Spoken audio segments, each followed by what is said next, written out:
5, 4. Yes, sir. All right, here we are. We in the building. The first, man. We are here. Uh, the Still Knick Fans podcast. Talking about these New York Knickerbockers. You know, the team you love to hate, but they're still near and dear in our hearts. Absolutely. So dear that I wasn't able to even get some gear put together today. But, I'll be ready for the next one. So final preseason game, and I'll launch. That's right. It's a great day all around. Pretty dope. Pretty dope. And I know I'm excited. I'm happy that we can finally chop it up and talk about these Knickerbockers. We do a lot of this stuff on the side anyway. Why not bring it to the tube and have something to document this great basketball team that they're going to become? I'm telling you, championships abound. Okay, maybe not this year, but they are coming. Yeah, that's a little exciting, okay. except little bit, right. just a little bit. Yeah. Okay, all right. Well, but it's been fun to watch, right? The last couple of weeks that we've talked about, like from the moment that we ran into draft mode and they were able to make the decisions to bring on Tibbs and bring on what's the gentleman's name? Wesley. Worldwide Wesley, Leon Rose, Worldwide West, yeah.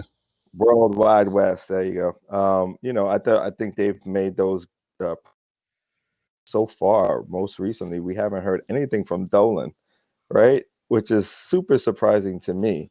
We haven't heard any news or anything connected to the Knicks, or So I'm excited that he's just leaving that part alone and leaving the Knicks front office to take care of what they got to take care of. Right. I think that's what every Knicks fan has been asking for quite some time. So I think it's really good that I know the Knicks have tried to make moves in the past where they thought about how can we make this team better after all these bad moves and losing seasons. And I think the best thing that could ever have happened to the Knicks was going through the whole Phil Jackson scenario, because they thought it was going to be a fix, and they came up with this whole plan. Okay, let's get somebody established and let's turn this thing around. But he wasn't the answer, and they didn't do enough of building the organization in the right way to get it to a point where everyone's all bought in. I think Phil was about bringing in talent and his philosophy, but not necessarily a part of a rebuild. Now that you got rid of him and you got rid of Steve Mills, who's a part of his regime, and you keep Scott Perry, but Scott Perry is really just a yes man at this point. He's just there, and there's nothing really wrong with him. I don't want to blame him for everything, but he's still part of a lot of the moves that happened prior to now.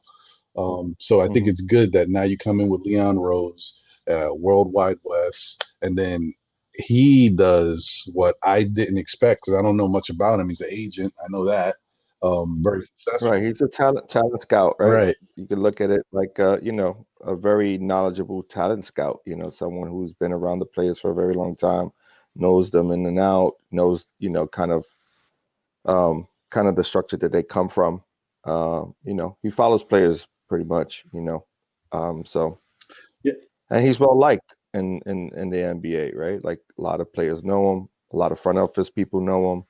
He's, so that's important. Yeah, no, I agree. And I think that what they did by bringing in guys like, who would ever think you'd bring in Steve Stout, to kind of change the culture of the organization, get to the street and get people more involved back with and loving the Knicks. And even though all the moves haven't been great, you're still talking about the Knicks. They got these new city uniforms that some people love them, some people hate them. Did you get a chance to see them yet?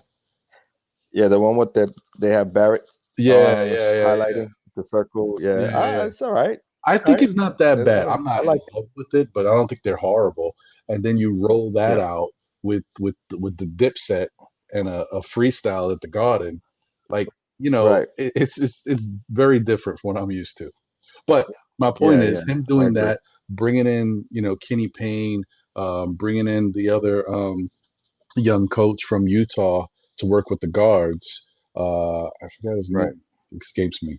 But bringing in those guys, I think they got the right pieces to help these guys develop. Um, Yeah, he got some also veteran coaches. Like it's surprising that Woodson is back. Even though we still owe him, we owe them money, so now he can just take on whatever we owe right, them. right, yeah. Just tack that So on. Yeah, just tack that on right on top. But it's good to see Woodson on. He's a defensive minded coach. right. So he falls in line. Um, so I think it's interesting, man. I think we got a nice nucleus of young players. Um, there's some talent there. They're not all what we would like to see in so-called all-star caliber players, not just yet. But I think it's early on, and the future will tell who sticks and who doesn't, and who we decide to move on from. Yeah, But I'm super excited, man. And New York has been buzzing, and because of also, you know, you have on the other side of the tracks, you got Brooklyn, right? So New York is buzzing. You got everything happening. Basketball is back. No one expected basketball to be back so quickly. But if you were staying in tune, there was some conversations and some glimpses happening, letting us know that we may be having it right before Christmas, and it's here. You yeah, know, yeah. You called that. I mean, you were one of the first people to find. You saw the schedule. I couldn't believe basketball was coming back so soon. I mean, it's next week. This is crazy, next week. man. It's wild. I, I was just thinking, we didn't even introduce ourselves. I got so We didn't excited. even go through the whole stick, I right? know. Like we I'm got like, a I'm whole so stick, excited. right? Well, as you can see, we the three letter names here. I'm Ron, and he's John. I'm John. So, um, this is basically just another platform that allows people to come together and talk about what they love. And in this case, it's the New York Knicks.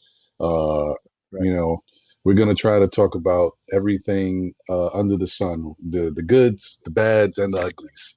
And I think we've talked about enough uglies over the years. Let's get some more goods in here.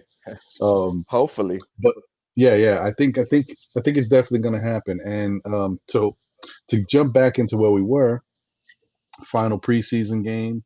The Knicks did. Wait. So what we calling this podcast? I, Let's go with yeah, let's start by that. We're still Knick fan podcast, that's right? right. Still Knick Okay. Fans podcast. Because Nice. through it all, still Knick fans. Right. It's Through the ups and downs. I mean, you started watching the Knicks probably what in somewhere around 84, 86, around that. yeah, I would say around that. Yeah, same. Yeah, because I started watching everything kind of at the same time when I took a love for sports. So it was Right. around 86. It was the 86 Mets, and then I got into basketball and football. Yeah. Nice. And you got a few years on me. So, 86, I was about 8 years old, and that was when I really started really paying attention to basketball. Mm, So, I'm aging myself, but it's okay.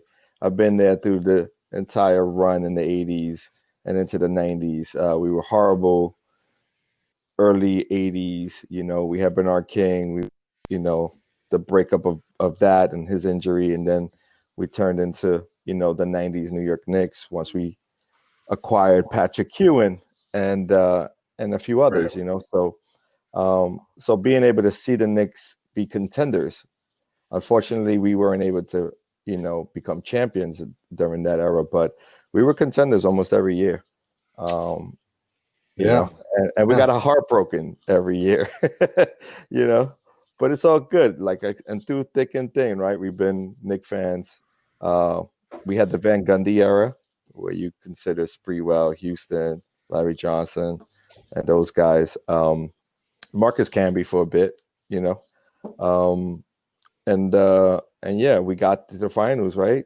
And we lost to Houston, was it? Or was it the Spurs? I can't recall. Well, That was technically both. I mean, both, we lost to Houston first. That was the OJ finals. And right, then we lost to the Spurs the next time. We got I believe we got swept by the Spurs. right, Yeah. And I think we lost to Houston in game 7. Because game right. 6 was the OJ game. Starks went 2 for 18 or whatever it was. And, Right. everyone fell off the cliff like if we didn't have a chance to play them again the next game and beat them. But whatever, it is Right. what it was. Right. That was the end all be all, right? Yeah, yeah, yeah. So yeah, man, it's tough being a Knicks fan. We bleed blue and orange, but there's a lot of war wounds that come with that. Yeah, yeah, for sure, for sure. But at least, we stay true to our beliefs, even through the migration of New Jersey Nets going into Brooklyn, and we both Brooklynites, right?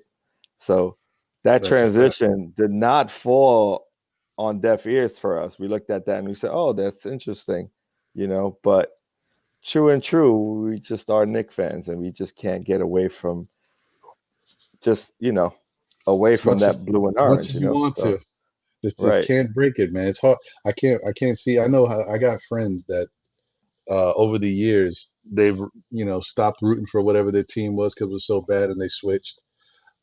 I can never see myself doing that. It's just you are who you are. and this is one of the reasons why we're perfect to put this show together, because we're loyalists. You and I, Yeah, out of yeah, the group that we hang with, we're mostly the loyalists when it comes to sports. that is a fact. We're not gonna switch lanes. You like your Mets, I like my Yankees.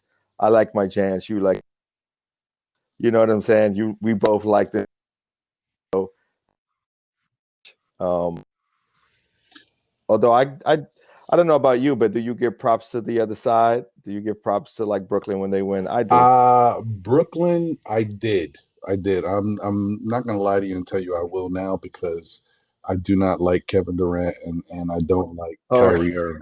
So prior to them right, coming to Brooklyn, I was actually like one of those. Brooklyn is like a team that I say, they've got a lot of young talent and the way they win without stars, I was pretty impressed by them. So yeah, I was definitely rooting for Brooklyn as well. I mean, if it comes down to them in the Knicks, I'm going Knicks all the way. But yeah, Knicks all yeah, the but way, I right? definitely respect what they've done over there. But right now, I can't see them. They like this is like old Yankee Right. Boston rivals right now. They're Boston, so I hear you. I hear you. I hear you. uh, Listen, it's all good, man. Like I said, I'm all about. Oh, what am I doing here? Oh, I'm all about those New York Knicks. So I root for them. I don't watch most of their games, but I'll see a highlight or two. And it is what it is. If they're facing one of our contenders, I'm hoping they win. You know what I exactly. mean? Especially during the Eastern Conference, and then just to help us along the way. But yeah, so back to our Knicks, still Knicks fans podcast. I think some of our ideas that we had was like, we're going to talk New York Knicks, and we're going to discuss kind of like our thoughts about each game as we see them. And I think we're going to meet like once a week, right? Yeah, So that way we get a nice amount of games in, and then we can discuss kind of like what we see happen, what we like, what we don't like. Um, and also, I had this idea. I'm wondering if you think it'll be a cool one. Bringing on some haters, and inviting a hater or two on, just to get their voices in here and just change it up a bit. I know a lot of other podcasts and stuff, or YouTube shows, they generally don't want to do that. But I'm okay with doing that. I'm okay with bringing on a hater, hearing them spill their hate and voice their opinions. And then I think for me, I don't mind defending my Knicks and where they're going. You know what I mean? Even if they're trending downward, I still don't mind doing that. I'm here to defend this upward mobility. You know what I mean? Seeing where we're going, trajectory, and in hopes that we have like the opportunity to make the playoffs. In the near yeah. No, future. I'm with you on What do that. you think? I'm always got time for the haters. I've been dealing with the haters Right. every year, every day of my whole life. They don't go nowhere. Might as well give them an opportunity to speak their hate because they're there. Speak their That hate, hate is right? there. Well, that would definitely be a little bit different than what we're probably seeing nowadays. But so that may differentiate us from other podcasts. Another thing we may want to do is also bring a statistician in and kind of talk to them and see what their thoughts around kind of what's happening with the Knicks, and maybe in the future if we start to see some opportunities for trades that may happen, that's a good way to measure the possibilities, right? Kind of like seeing how we shot 23% or 21% in our last game before today, and then when you look at today, we was lights out from the Oh 3-point yeah, line, especially Knox, right? Knox hit was like 6 for yeah. 7. No, Knox Crazy. was definitely on fire. I think he was. I think you hit it on the head. I think he was 6 for 7. Um, Let me see. I have it right. Yep, Knox was 6 for 7. Unbelievable, man. Yeah, I'm off the top of the head with mine. Ah, So I that's was, good because as a team we shot 51.7%, almost 52% from three. yeah, that's amazing. That's compared to what we did a game ago, which was like 20 something percent. It was in the 20 percentile. I mean, we were horrible until Knox got hot at the back end of the game. We didn't shoot it. We didn't shoot it well. But today it was a lot different. You could see the passing was crisp. It starts off with our point guard. I know we've been always talking about for a very long time, even during the Charlie Ward era, we were like, he's sufficient enough, Right. but he's still not Yep. that guy. You know what I mean? Like, ever since like what I think our last legitimate point guard was like what Derek Harper and Mark Jackson around that. Yeah, Derek Harper, Mark Jackson, Rod Strickland. Yeah, those guys. And maybe, Yeah, if you want to say Charlie Ward to a certain extent. right. But there was a Yeah, yeah, decline there, right? to a When you think certain extent, about yeah. We still had some decent young shooting guards that came like Hubert Davis and guys like right, Allen Houston, but point guard has been a tough one right. for us to fill. I mean, if you want to give Greg Anthony some love, I don't, you know. Well, I mean, you got Greg Right, Anthony with right, right, Derek right. Harper, Yeah, right? yeah. That was the 1-2 punch at the time. Yeah, because So, when we brought in but guys, they didn't really pan out. Like when we brought in like Steve mhm. Francis and Stephon Marbury, we didn't get them. Yeah, It was yeah, we didn't age, get them when we needed to get them.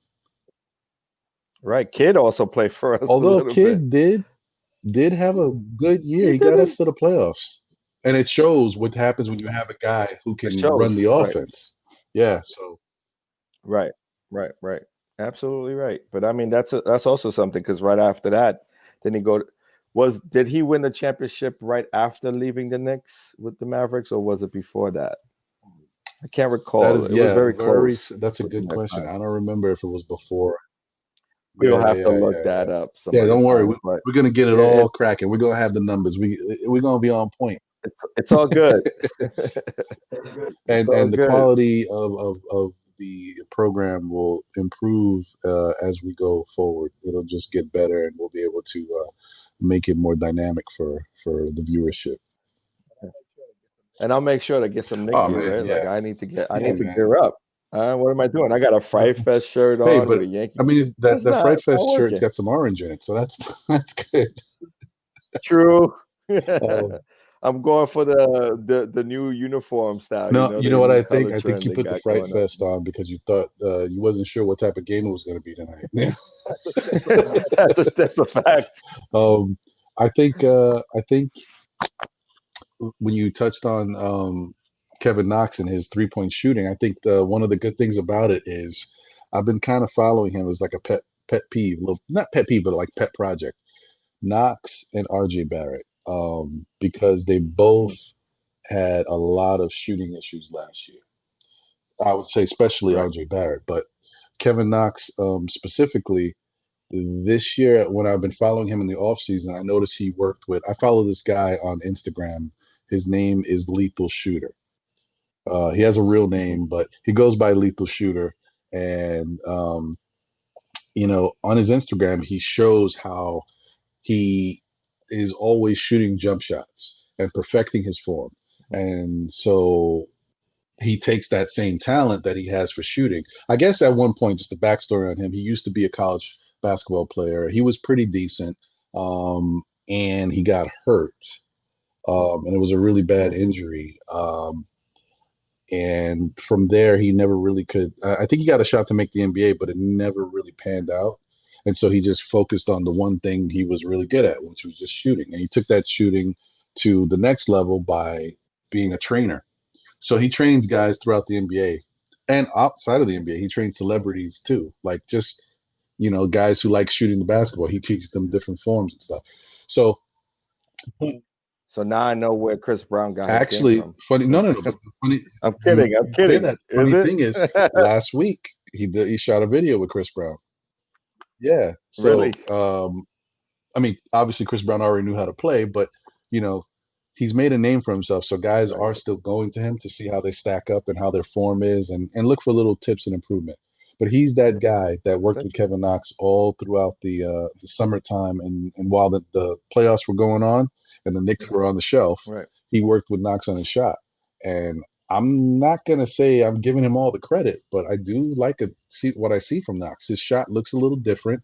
It's more consistent, and as Coach Thibodeau said, Knox's only problem is taking bad shots. If he takes good shots, they go in. So, Yeah, I'm also in the belief that when when you have a distributor that can get you the ball in the right mhm, spots, it makes that shot a little easier where you're not as defended. I think a lot of the time when you're a basketball player of any kind of, if you're just standing around and you're stagnant and you're not able to, like, you're not getting mhm, touches, you're going to get cold. You're not going to be ready to shoot. And I think that's what happened a lot last year. And plus, he was on the shelf a lot too, right? He was benched for a lot of last year, or I want to say the beginning of the last year before COVID hit. He didn't play much. He was kind of like, I don't know, at the back end of the bench, like the back end of the rotation. You know what I'm saying? Like, he didn't get as many minutes as you would like him to get. I would have liked him to get. I'm sure other Knicks fans as well. right. So I don't know. I just think that the Alfred Payton Randall duo didn't pan out the way they Fizdale may have thought it would. Mhm. You know what I mean? So I think uh, Fizdale, his imprint on the Knicks was good as far as giving them a sense of camaraderie, and they do have a sense of team because some of those players are still there from last year, so they know each right, other, and it's kind of like a nucleus. If it may not be, they may not all be the best players on the team, but they do have sort of a nucleus. So it was a good starting point for Thibodeau to come into a system where there's some familiarity amongst the players. Um, but I think the moves and the acquisitions they made so far this year have definitely changed what the culture is. You got guys that right, can not only shoot better than what we had last year, but you got guys that are willing to play defense, and some of them are pretty good defenders. Then you bring in guys like Obi Toppin, who may struggle on defense but is willing to learn, and then you bring in a guy like IQ, Mr. Emmanuel quickly, who I gotta be honest with you, I'm kind of surprised at how good this kid is as a point guard. Now, I've been telling tons of my friends all along. I even told you um, that Knicks had him in their sights, and then when I was looking at him, I see why they had him. I mean, the kid he's a real strong 3-point shooter, and he shoots ninety hmm percent from the free throw line. So that's something the right, Knicks don't have to begin with. But then what I didn't know about him is his he's got like a fire. Like he's got an right, aggressiveness for a guy who didn't really play point at Kentucky. Even though he came in, he played all throughout his, basketball career up until that point. He was a point guard, but at Kentucky, he was like a shooting guard.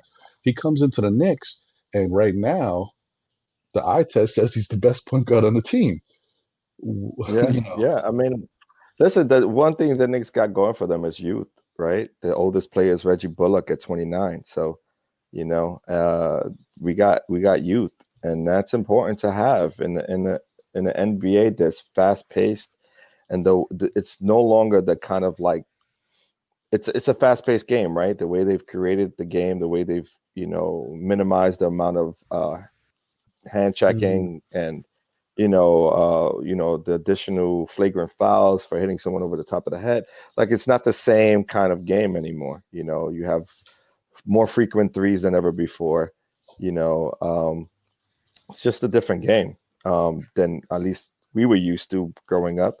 So with that, you have to have a different mind state when you look at how you build your team. Mhm. You may be able to get a veteran on a team that's a winner now, and they can utilize that person's, you know, um, understanding of the game and kind of like their they just have the nuance of the game where they can hit the open shot and everything like that. But you can't teach youth and height, right? Because those are the two things. Like one of the things that I've always heard growing up playing basketball, it was that you can't teach height. So if you ain't tall, you're gonna probably get picked last. You know what I'm saying? So, Yeah. and that's the thing. It doesn't necessarily mean you're the best talented. It's just, you can't teach height. So at a certain age, that becomes irrelevant, but still relevant in the NBA because when you look at what Mitch Robinson did today, that was pretty impressive. It was pretty impressive stat line for Mitch Robinson. And when you talk about Mitch, the thing about this is, I guess, what frustrates me about him is because he really could, if he had some of the offensive polish of an Obi Toppin, he could easily be the best player on this team because his ability for athleticism and agility, his instincts on defense, um, and if he stays out of foul trouble. If he would just work on more of his inside game as a big man, just to be able to score in little ways, a little move here and there, just to get him open, it would really do so much for his game. Because what frustrates me a lot about the guy is that he needs somebody else in order for him to get buckets. I mean, he could get. Well, he doesn't have a post game. He doesn't have a That's what post I'm game. saying. Like it's so Right. frustrating because the guy, he's right there at the rim, all that athleticism, and I've seen him Right. work out. He shoots threes, he shoots these jumpers, but we haven't seen it in the game yet because he's not that confident in it. Right. But also, it's also like mentorship, right? Like think about who has been his mentorship. I'm not taking anything away from Jordan. Jordan was that kind of player. He needed someone to make him It's better. true. You know what I mean? And so you're only as good as your mentor, the people who are mentoring you. And from what I understand, his history of playing basketball was basically high school and then rec ball, right? Like he didn't go to college. He didn't, you know what I mean? He didn't take that route for whatever reason. And he just doesn't have that in him. Now, if they were, hopefully in the future they get that he has the ability. He has all the athletic ability to take something like that on. But as you can see, his defense is. I mean, he's a lockdown center, right? Like given an opportunity to and the minutes to prove himself, he can really um, do. He does a great job at rebounding the ball, though he can get better when it comes to like blocking out. Like he really doesn't, he uses his length more than he does his physical attributes with his body. If he can box out more, Right. he'll get a lot more rebounds. He just tends to be more athletic than others. And because he's a true 7 footer, Yep. you know, what kind of I would say a more active jumping ability than most. You know what I mean? So um yeah, I mean he's winning now, but as he gets older, he's gonna have to figure that out, you know? Definitely. I mean, he He played 27 minutes, but it had to be one of the most quietest 27 minutes you would ever think. And What's the stat line look even like? within that time, which is crazy, he still finished with 8 points, 12 rebounds, and 4 blocks. Like, See that? and that he wasn't, I mean, he's never really a focal point of the offense, but he wasn't even like a big piece. Like, they weren't running pick and rolls and trying to get him lobs, and he just wasn't a part of the offense, yet he still had a big impact. And that's why I'm Right. saying he could really change the game. Like, he could be dominant for the Knicks. Um, The question is that who do you mentor him with, right? That's the question, right? You can't just say this guy was a great NBA player, so he's going to match well with Robinson, right? You have to find the right personnel, and I think that's the most important part. And I think Tips and those guys are going to do a great job of matching him with someone who can really teach him the nuance of the game and that role. Because he has the attributes, he has the different, he has the understanding defensively. Now, offensively, besides getting the lob, can you do other things? Sure, he can, but it's going yeah, to take time. no, I think he definitely has the ability to do it, but he definitely needs someone that can really sit him down and get into his head to understand the different things he needs to work on, and then that person or whoever needs to really work with him on it. Like, he needs to work on that every single day that he's able to practice, and just get some little moves together. I mean, because to me he's very similar. I don't. I'm a realist, so I know he can't be something he's not. But I would say maybe someone who's a little bit more advanced would be like a JaVale McGee, because And JaVale, he squashed JaVale today. I know, but So you're getting, let's move past him. but JaVale McGee JaVale, can shoot a little. He's got a little a little jumper, bit, and he a can little bit. shoot from the free throw line. But he can get to the rim. He's got a little bit of a game. I get it, but I'm gonna go further than that. I think I think he has the athletic ability to become a player that's similar to a David Robinson. I want to say to that degree, but I think similarly, he can, if he's able to stretch the floor 15 feet, not necessarily have to go 30 feet back, but 15 feet, you can get that mid-range game in and then learn a post-up move or two. You can do some damage, because of his athletic ability, and he gets off the floor pretty quickly. So if he misses his first shot, he could probably get up for a second attempt at the rim. And that's why Mhm. I say David Robinson, because David Robinson was really similar to that, where he can get off his shot off the post, but get back for a rebound and put back. That's kind of what I see. I wouldn't go as far as saying he will become a David Robinson type player, but I think if he can Mhm. pull some moves from anyone, I would say look at some video footage of David Robinson and how he played the game, because I think he could take some of that. Um, Yeah, I mean, what I would really like for him is to be similar to like a Whiteside. Obviously, his skill set is different from Whiteside, and his athleticism and speed. Because Whiteside's slow-footed, he can mhm. do a bunch of different things on the court. But like, if he could get some of that type of offensive repertoire, man, I Mhm. don't know. The sky's the limit for him. But it's still a wait and see. And the Yeah. problem that I think he falls into because of today's NBA is that no one cares about 2-point jump shots anymore. It's my Really. favorite part of basketball is the mid-range jumper. And Right. because so many people are pushing it out to the 3-point line, I think there's less emphasis inside the lines. And these big guys, they're not focusing on it. If they don't come in with that ability already learned, they're Right. not they're not paying attention. They're just trying to let me get to the 3-point line and shoot a three. Well, here's the thing, though, and I think this is where Tibbs comes in. I noticed at the beginning part of the game, they were pushing the ball up. And not only were they pushing the ball up, he was posting, he was getting position. I don't know if you noticed, but like one of the first parts of the game, they pushed the ball up, and I don't know if it was Quickly or Barrett, but they pushed it in front. It may have been Bullock, but they pushed it forward, and then he was kind of like posting already. He was inside of 3 feet of the basket and had position.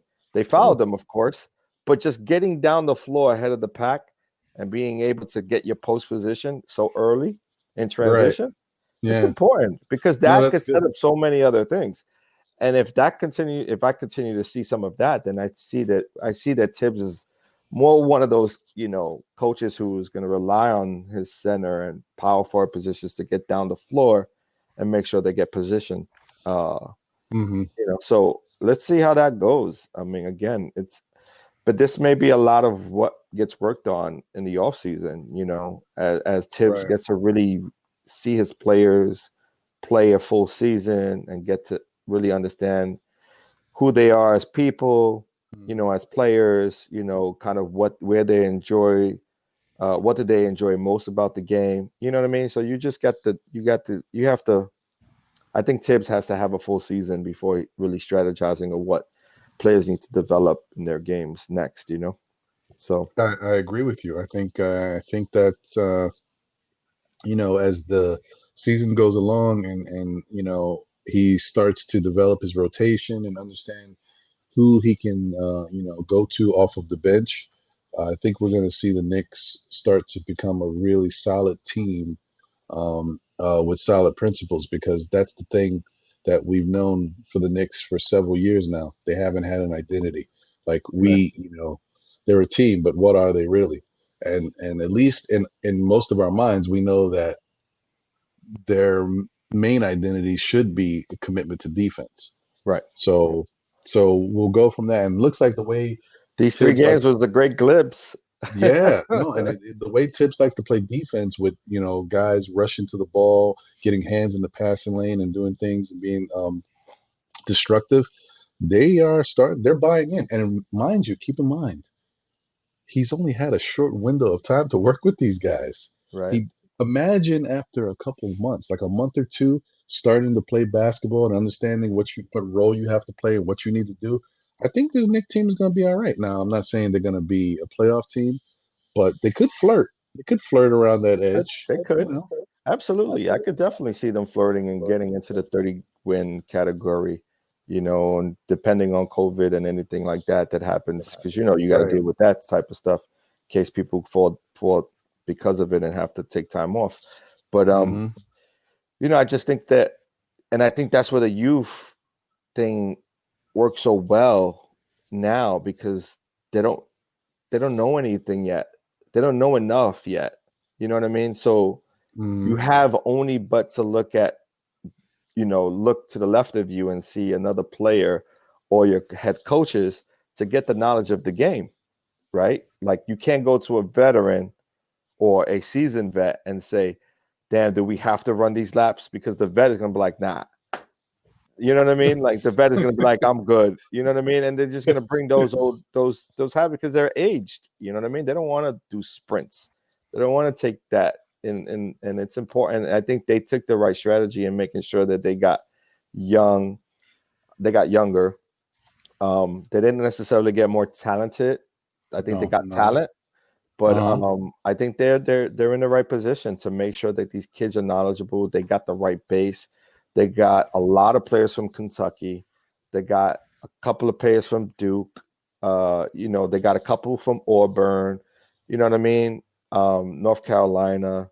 So I think they have a nice nucleus of players right now, who kind of played Division 1 basketball at the highest levels, and a lot of those players, even like the kid that came in for a few minutes today, from I forget his name. They brought him in. He didn't get drafted this year, but he got a seat for the Knicks. He ended up getting brought in on a contract.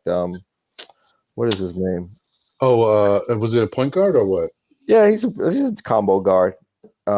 Small, short guy? Small. They're all small now. Every other point PG that we got outside of Quickly, everyone's 6'3" and smaller. So I think he's Yeah, I mean, came in around like uh, I forget the kid's name.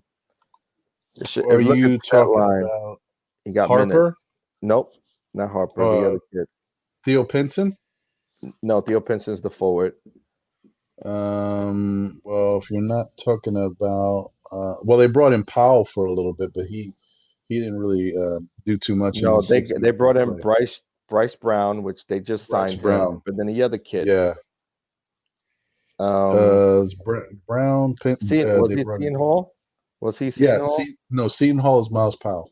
Miles Powell, that's what I was thinking of. Miles Powell from Seton Hall. Like, they Yeah, bring in guys like that, who came from the Big East and had, credentials. But see, the game, you still have to have something a little bit different. You know what I mean? Like, you may be able to shoot lights out, but you have to have a little bit something different. You either got to be extremely fast, extremely strong and fast, or you just got to be an amazing shooter. You know what I mean? Because when you come in, you have to show some signs that you can hang. And I think when you look at someone's game like that, who isn't so tall, you get a couple of shots up, you don't really see enough of them. You know what I mean? right.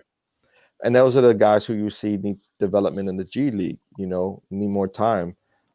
If they ever have the chance to get back into the NBA, which is very tough because every year you bring in 1,000 more kids to not even. There's how many more kids come in the draft? There's not even 300, right? If that, I mean, If not, that, yeah, it's I don't, way less, right? It's like yeah, 50 no, players, no, something like yeah, that. it's way, Something yeah, like 50 players. I'm thinking yeah, yeah, yeah, NBA or something, or NFL. But yeah, it's like 50 top players, so you don't even get an opportunity to make a team anymore, especially as teams start to stack up with younger and younger players. So, it's interesting. I also noticed like the kid Iggy Braz. He got a little bit of time. He didn't put up a lot of shots. He got enough rebounds though. He got about what 5 or 6 rebounds. yeah, Um, yeah. Look at you, yeah. Iggy had 5 rebounds, 2 assists, a block mhm, in 17 minutes, but it's a shame because he only attempted 2 shots. right. Um, One was a and I three-point shot that he missed. It was in and out, and the other was a horrible layup. He hit the yeah, bottom of yeah. the backboard. You know You what I mean? saw that, huh? Yeah. It was a I'm nice just move, but yeah. I'm just upset that I know he is limited. I think the game is a little fast for him, and that's why maybe in a coach's eyes like Tibbs, he doesn't see the real value for him right away, and he might go to the G League. I listen. I'd be happier if he goes to the G League than them outright cutting him and some other team grabbing him, because I do think he'll be a useful piece for a team that already has like a set rotation and set. Like you bring him in to give you some offense and some energy. He's fine. Yes, maybe he can be a limitation on defense, but he does. I mean, look, he played 17 minutes. He wasn't scoring. He had 5 rebounds and a block. He was doing Here's things. the thing. That's what I was getting at. Like I didn't see. I think he can stick, right? Because when you think about it's defensively first, right? Offensive will come, and he's an offensive player. We've seen it in his G League the last year in the G League. He put up some numbers. Mhm. So he Right. could put up numbers. It's just a matter of him slowing down the game when he's in. You know what I mean? I think he was kind of like, oh, I haven't got any touches yet. And now I've gotten into this pick and roll action. Let me get mines Mhm. off. And he didn't really, I think outside of the drive that went nowhere, the 3-point Mhm. shot was a good shot. It just came out. You know what I mean? But I think defensively, I seen him hanging and I seen him grabbing boards. And one thing he does do, and that he has is size at that position. He has That's size right. for it. He's about 6'7". You know what I mean? Yeah. 6'8". No, I You think know what I yeah. mean? He's That's he's strong. You know what I mean? He looks strong. He looks like he belongs. He was boxing out and he grabbed those rebounds. You know what I mean? So I think it's important to have a guy who's willing to sacrifice his offensive game for defense. So I wouldn't just say he may get cut. I think he's going to make the team.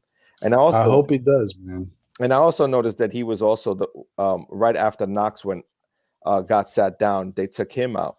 So my guess is they want to save him, and they left guys like Theo Pinson out in the floor, even though Pinson had more, um, before he got hurt, he was going to probably end the game. But and he had probably more points and he had more minutes. Theo did. So I could see Theo maybe being on that, potential, push to go to the G League. But I see a lot of those kids, the Bryce Browns, Miles Powell, Harper. Harper and Brown played together, right, in Auburn.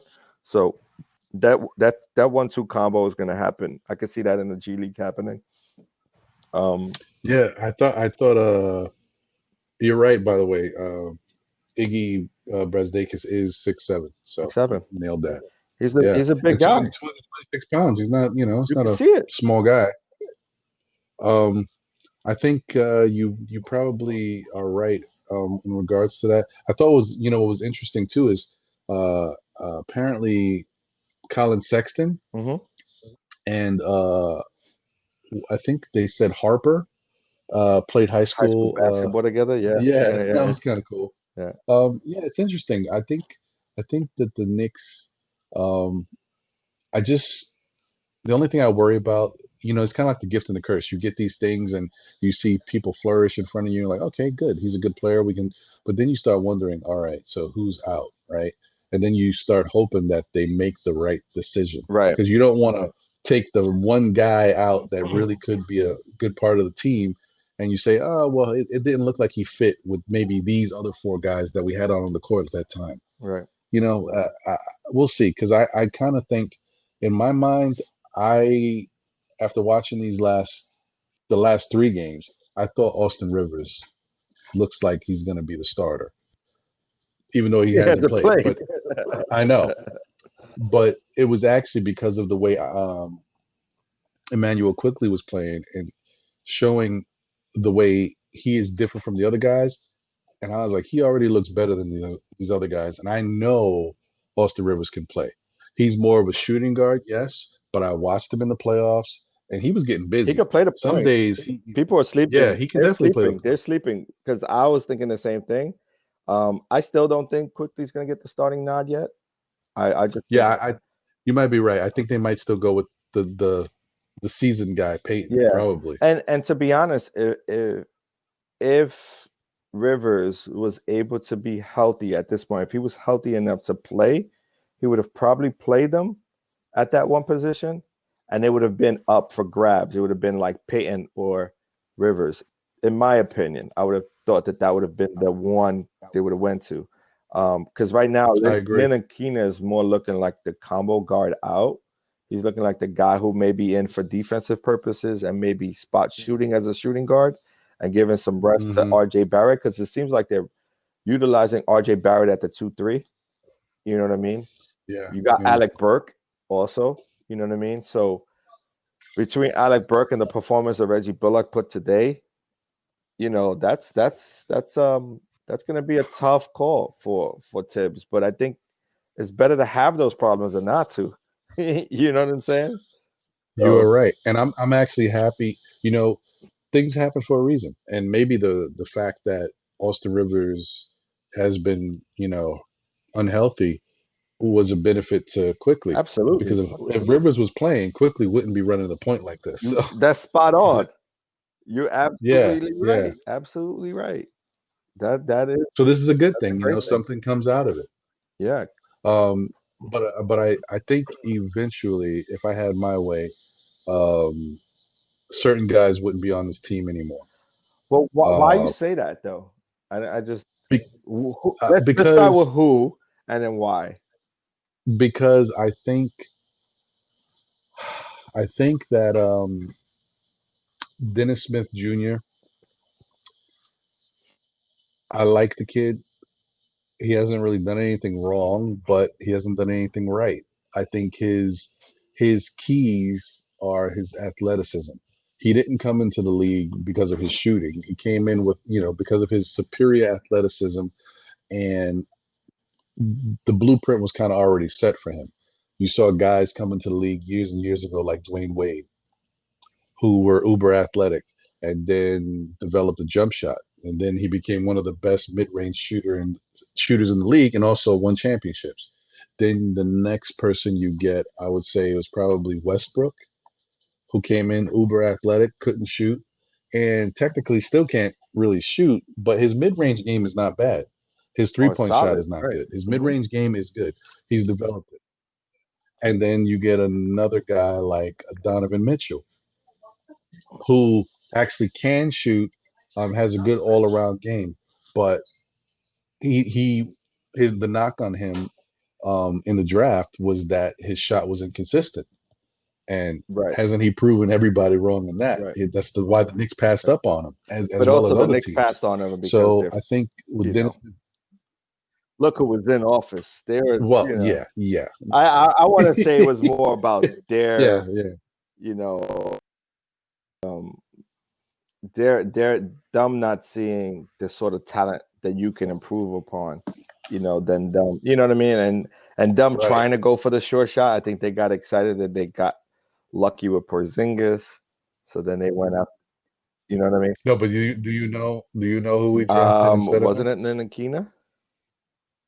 It was, right? So that's what I'm Hmm. saying. That's It but that's was. what they try to get that, that foreign player that no one was really watching. And I think still I think Nanakin is still viable. But I don't want to go there. Let's continue where you're going, and then we go. Okay. All right. So, DSJ, right. Dennis Smith Jr., I think DSJ would be the odd man out, and I would prefer to move him sooner than later, while you might still have a chance to get some value for him. Maybe he has to play in order to continue to show that he's a good trade fit for someone else. But I think he's got to go. I think in the end, maybe Julius Randle has to go, because Obi Toppin needs to be able to play minutes, and he's got to learn to be comfortable in the NBA. As you can see, look at the difference. That first preseason game, he came out guns blazing. He was doing his moves. He was getting to the rack. I think he shot a three, and I think he hit a three that night. Mhm. But look at him. Look at him since those games. It's been a little harder for him to get. He keeps trying to come down the baseline and get into the paint, and he can't do it. So he winds up throwing that cross court pass, He's a which great he's good at, passer. by the way. He's got good eyes. But Good. yeah, no, yeah, but he just can't get comfortable right now. And in this game, everybody had a great game Right. except him, and because he just couldn't get comfortable, I and also think and out of that's not position too. Julius's fault tonight. I think he's also learning how to be in the right You position to receive the ball, because I noticed there was a lot of coaching going on when there was a break with Obi, right? Not only defensively, but also right? offensively. They were like, you need to, if you're on the double pick and roll, where do you need to be? You know what I mean? In order to be ready and in position to retrieve the ball, or be ready to take your shot. You know what I mean? Like, those are nuances of the game that also, because the speed of the game is a lot faster than college, that I could see him getting over with more minutes, in action. But Hmm. he's going to make a ton of mistakes. That's just what it is. He's a young player, first time in the league. He's just going to have to live and learn at this point.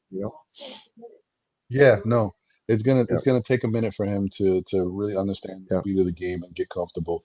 But I do like the fact, you can see, like, he played 27 minutes and he had 6 points. He Hmm. only took Hmm. 5 shots. He was 2 of 5. So that shows he's still very Right. efficient, that's good. He had six Yeah, rebounds and he had 4 assists. So even though things weren't like, his game didn't break out tonight, he was still doing absolutely. things to help the team. So, you gotta appreciate that. So, like I said, I think, and even though I do say I think they got to move on from Randall, Randall had 11 points and Yeah, eight another a assists. second efficient game in a And row.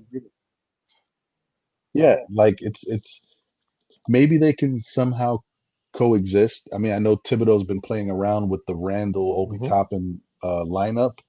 Um, as long as he continues to do that, because I think he knows Toppin has to play.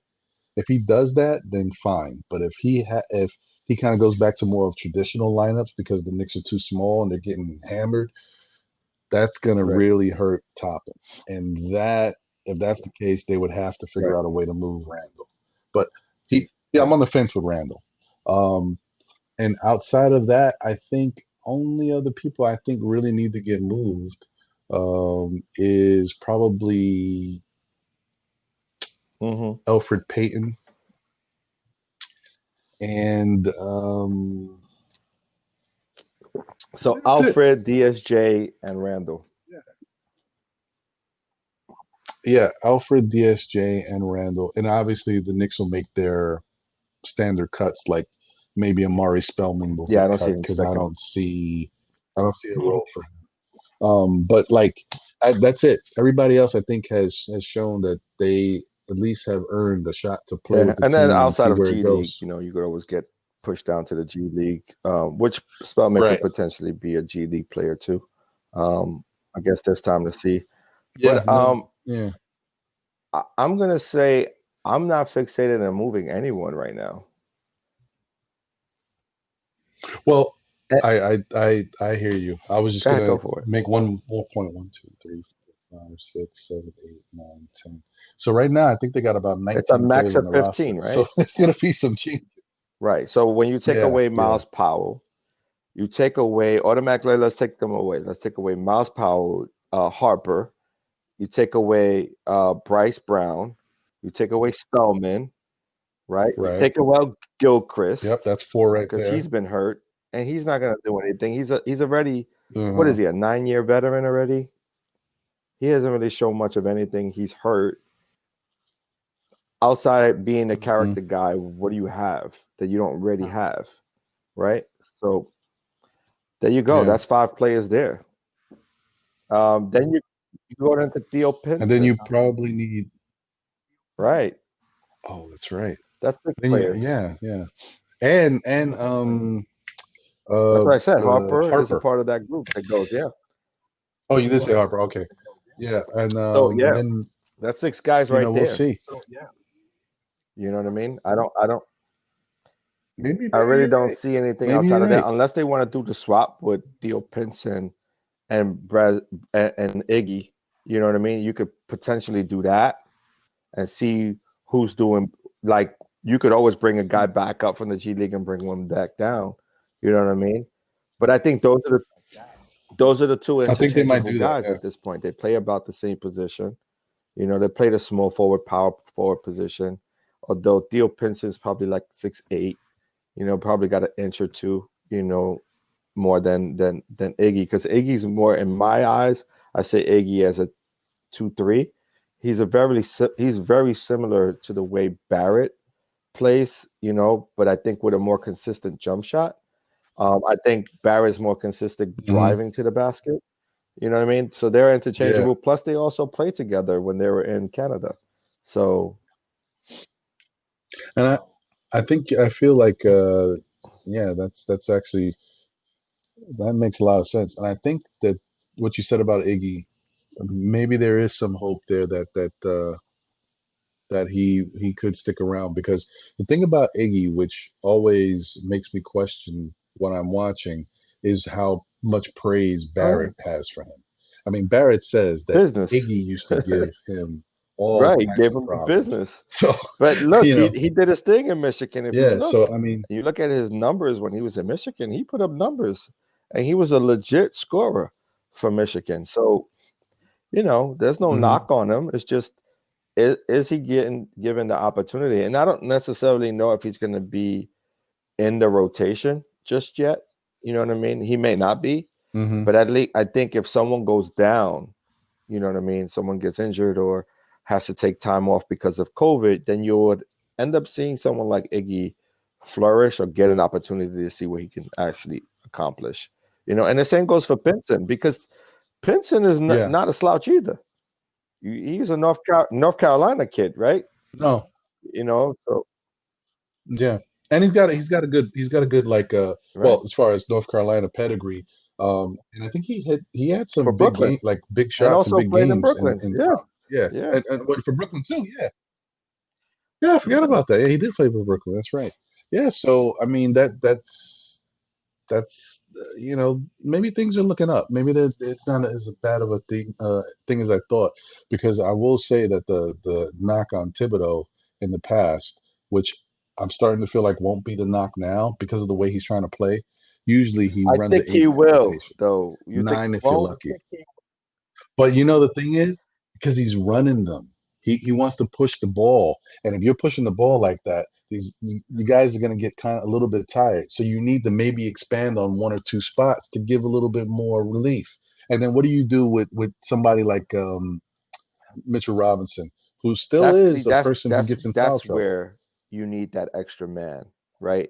Depending on if they get into foul trouble, then you may need an extra person. But I always got to go back to the Warriors, right? When you think about run and gun, even all the way back when it was Run TMC, right?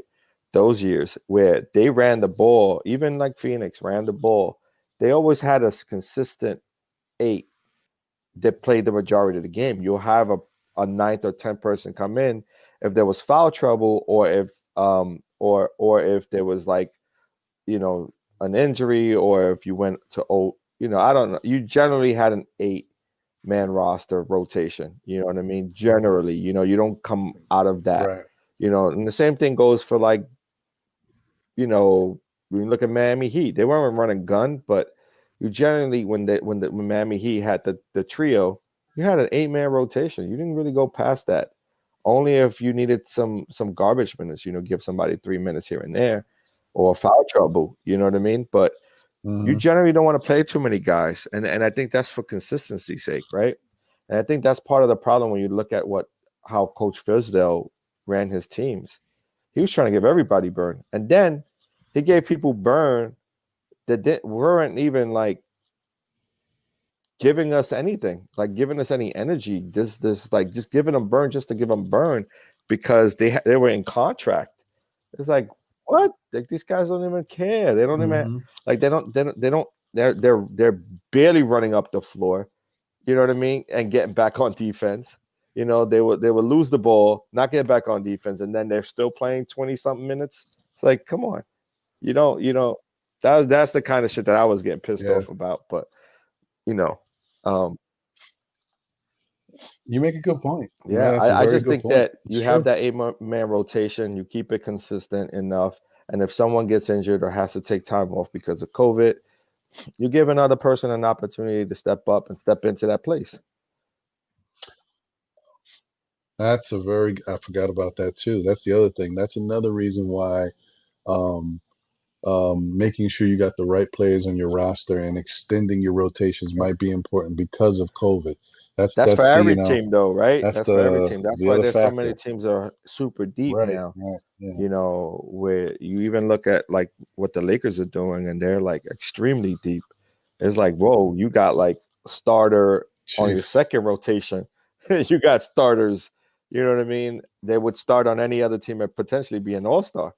You know what I mean? So I just think that, Yep. I think we're in a good position. I wouldn't, I think we're so distracted with the win now. Everybody wants to say, I don't think we're going to win now, right? But when you say things like, but Toppin needs to start, or Toppin needs to get his minutes, then you're just reverting back to that I want to win now. You know what I mean? Like, you think that Toppin is going to be that Hmm. player and he needs the time to develop, yes, but you also need time to have some tutelage around seasoned vets, seasoned players to understand where you need to be in the floor, when you're on the floor, where you need to be at, where you best positioned to hit that mid-range shot, because he could do exactly what Amari did for most of his career. Be around the free throw line and hit that jump shot, and then drive to the basket when you're on pick and roll. Like, you could do that and you can make a living. Toppin has more to his game than Amari does, or Amari did. You know what I mean? So, Yeah, and he's a better. I mean, at right, least and coming out and, of and you college, can he's a see it. better He three has a point better shooter. handle. He has better court vision. You know what I mean? He has different attributes. Plus, he has the explosiveness, or the explosive ability to get off the ground. So I think, with all that said, he just needs to know where he needs to be in position to get the ball where he's best effective, and he can shoot with both hands. He can shoot with left and right. So that makes him, that's going to be awesome to see. I just think that Randle right now may be the best fit to start. I think they're going to generally have the same amount of minutes though at the end of games. I think you're going to see. I think you're going to see Toppin at the end of games. I think Coach Thibodeau notices. Well, they may just be interchangeable in the end of games, but I think you're going to see a rotation where you see them both playing together. You may even see a Randle move to the 3, and a Toppin move to the 3, and have, you know what I mean, like interchangeable in that way. Unless you run into foul trouble, and I think the Achilles heel for us is how thin we are at the center position. I really look at that as a thin position because we have Nerlens Noel. And Nerlens Noel is only like 6'11", but he weighs like $125, right? No disrespect to him. He's light in the ass. So he could do everything that Mitchell does, but he's also a lightweight. And he's going to get pushed around a lot, especially with guys like, we're going to see the 76ers in game, I think it's game 2, right? We have Pacers, and then we got 76ers, and then we got Milwaukee. You mean to tell me that he ain't going to get pushed around if he starts? He's going to get pushed around. If Robinson got pushed around, he's going to get pushed around.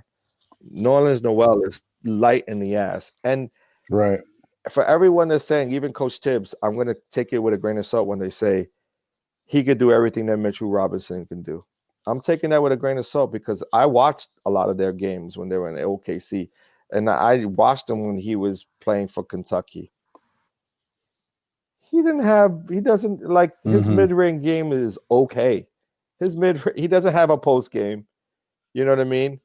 He's not strong enough to push people around.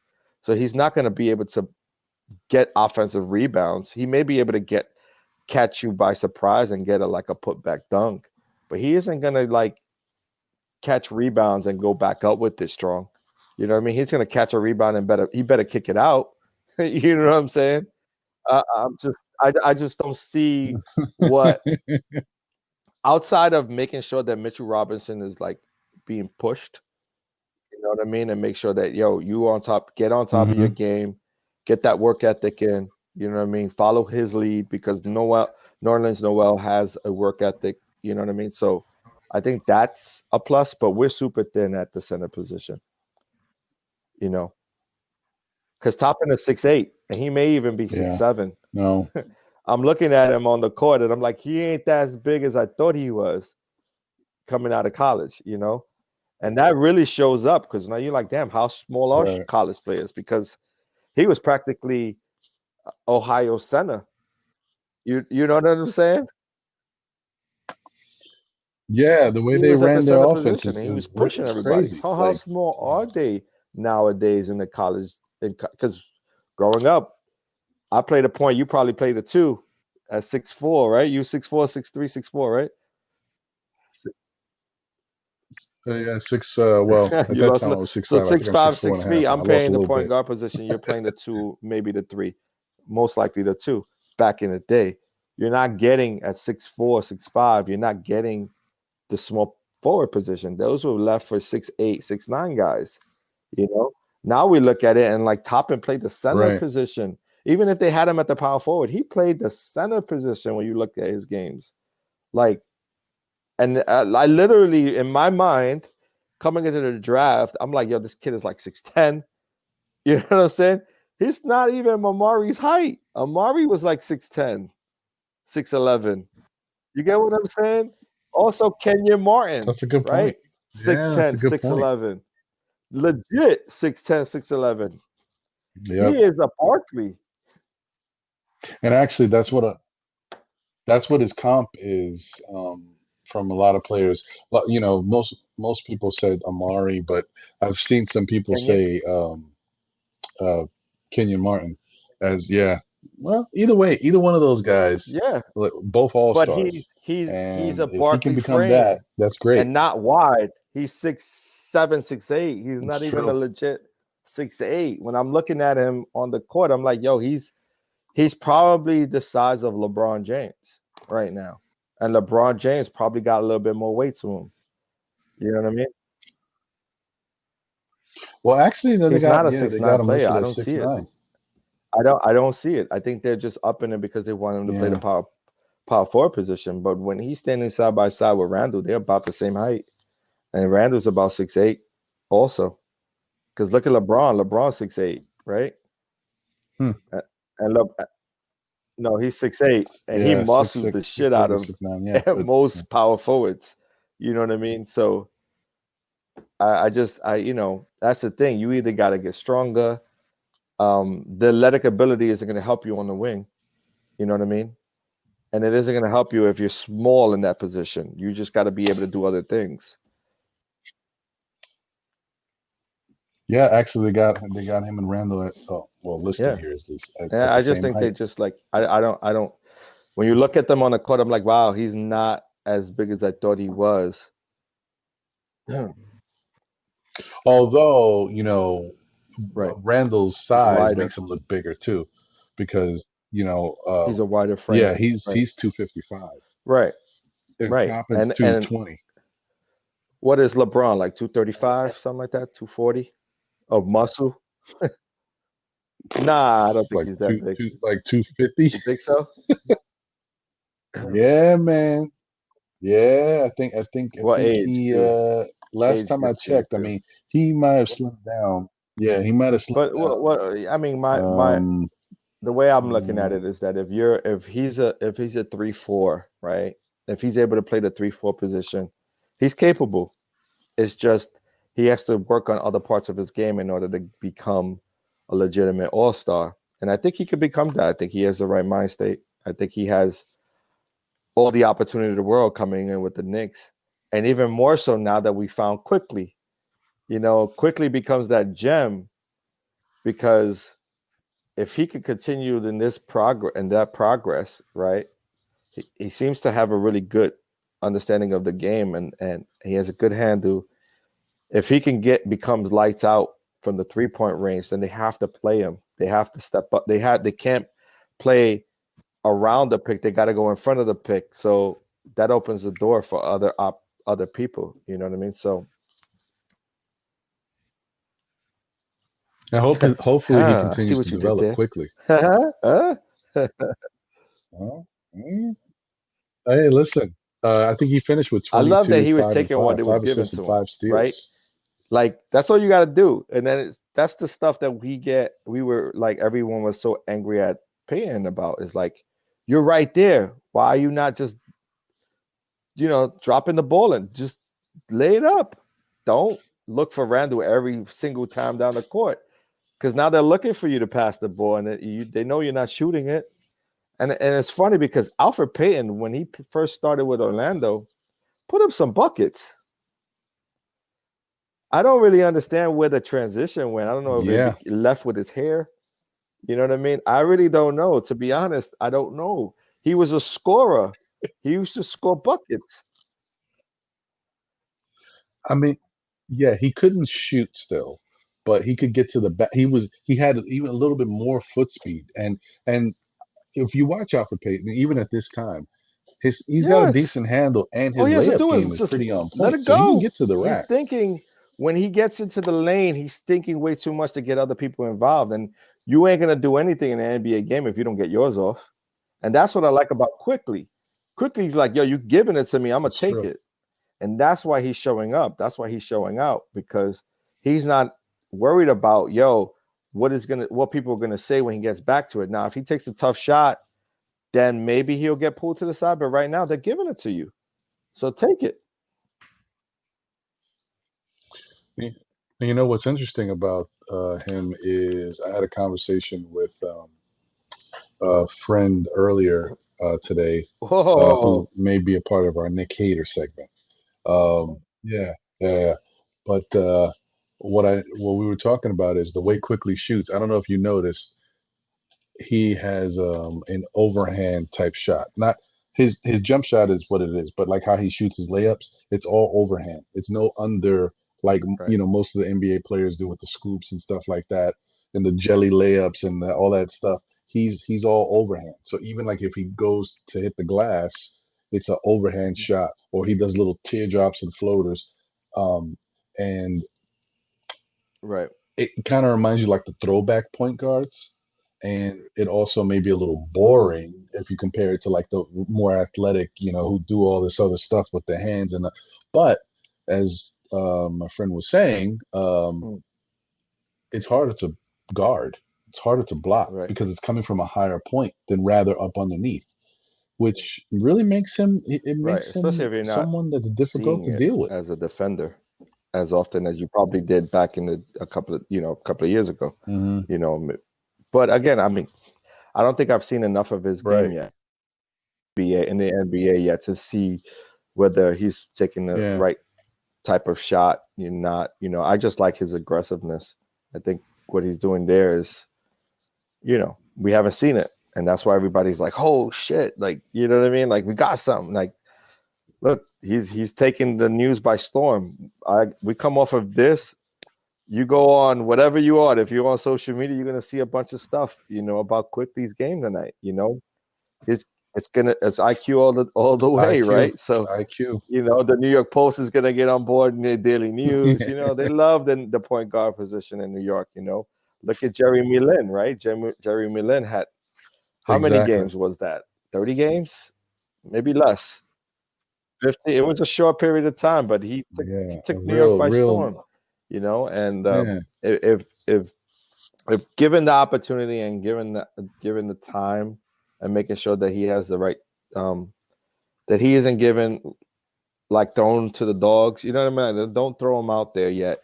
I think he needs to just like take his time, come off the bench a little Mm-hmm. bit, get some more time playing off the bench, seeing if he takes he has to be able to take an L too. You know what I mean? That's the thing, right?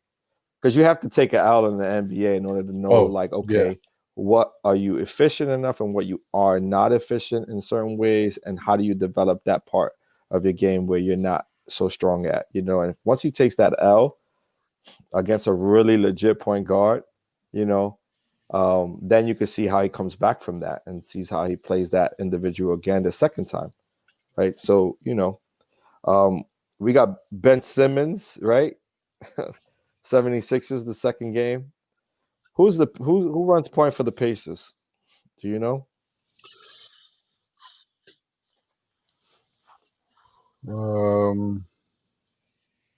I think it's Holiday, Okay. not Drew, the younger brother.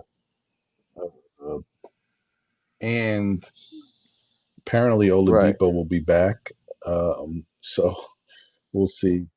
But yeah, I don't know what to expect there. I don't know, but I do know that's gonna be a challenge for the Knicks because Right. uh, the Pacers have size.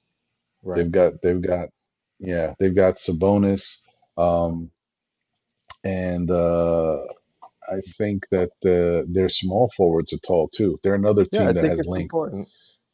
So and it yeah, and then plus there, I don't think they Mhm. lost too many of the guys that were there last year. Right. So they know how to play It's a good together. test, and It then should we be just back interesting. to back, It's a good we got test. the 76ers, and then we have the Bucks, you know what I mean? Now, that's the one that I'm looking forward to see. If Quickly gets time on the floor against Drew Holiday, I want to see what that looks like, because Drew Holiday is a lockdown defender. You know what I mean? And he's 6'5", bro. He's a big guard. You know what I'm saying? Like, Hmm. that is a true testament of what you can do in the NBA. You know what I mean? Because you're going to have a guy who's going to come at you, and you got to go at him, because if you don't make him work in the defensive side, he's going to have his day with you on the offensive end. You know what I mean? Because it's like, oh, it's easy. Buckets all day. Yeah, I think he's gonna be. It's definitely gonna be a test for him. And the other thing is like, and this might also be a better way for him to unlock and be able to get his shot because for whatever reason at the shooting guard spot he's not really getting good open looks. So maybe at the point guard spot, like what's happened tonight, him orchestrating and then moving the Yeah, ball that's one of around those things. You frees still him so need that he can get size his in this shot. game. You know what I Oddly enough. mean? Like when you even look at the Warriors, Tristan Thompson is 6'6" or 6'5". He's not a small guard. You know what I mean? Like Curry's 6'3". You know what I mean? They're not small guys. Like you may get away with a small point guard, but everyone Mhm. around that point guard has to have some length. You can't go into a game having, a 6 foot Yeah, and a 6 foot beside you. You're not going to do anything defensively. That's why Cleveland's so horrible defensively, because they try to play 2 6-footers. They actually have 3 6-footers playing, and they ain't going to be able to guard bigger guards. Barrett was pushing those kids around. He was like, "Get out of here." It's just what it is. Um, so I just don't. I like seeing Barrett at the 2, but also Burke at the 2 because Burke has a better shooting touch. And he's about 6'6", so he's got height. You know what I mean? I like that. That's interchangeable to me. You know? yeah. We didn't even really talk too much about Burks, but I definitely think he's going to be a much added, like a great addition for the team. He Right. already looks like, I mean, he's Burks. Right. Like He's he's a the solid follow, NBA right? player, and they're going to need that. He's basically that. He's basically a follow. Yeah, He's a gonna get his follow, shot right? off. And he's gonna play good defense. Yeah, He's gonna be a that's solid exactly player. it. He knows where he needs to be on the court. He's gonna be on that wing, waiting for that open jump shot. Now with Knox showing that he's capable of hitting that corner shot and those open looks, that gives him the opportunity to come in with a second platoon and also potentially coming into a starting position if he continues to work on that shot and that game. It's just that defensively he's still behind. You know, where they Hmm. say, what do they say? Offense comes first, quicker than defense comes. Is that, or is it the opposite? I don't recall.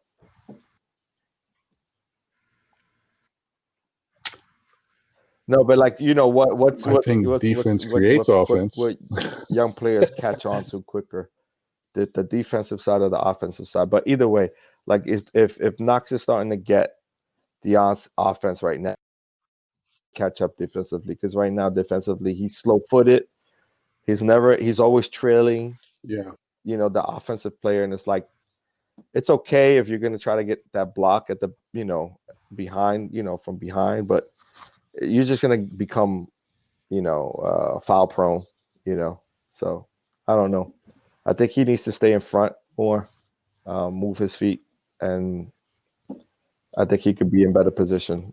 As some Yeah, yeah. I think that he's just got to learn how to make himself involved and a part of the flow of the game. I think too in too many cases last year he was too laid back and he was just yeah, kind of like watching other people, seeing what can he do? Where do I go? Do I go over here? but Do I he do also this? wasn't getting the Now I ball think this passed year to he's him shown he's too. been more You aggressive. know what I'm saying? Like that's a big. Well, Well, that's a is that's it a when you don't byproduct of even get not a hitting your chance to shots, though. shoot? Like Well, you know what? I think like Thibodeau said it best. It was when he was getting the ball, his shot selection wasn't good. I think the Like first game, he had that, right? and Fizdale didn't help him. Yeah, Fizdale didn't help him with the whole, hey, you're a shooter, shoot. So find your shot. You shoot yourself out.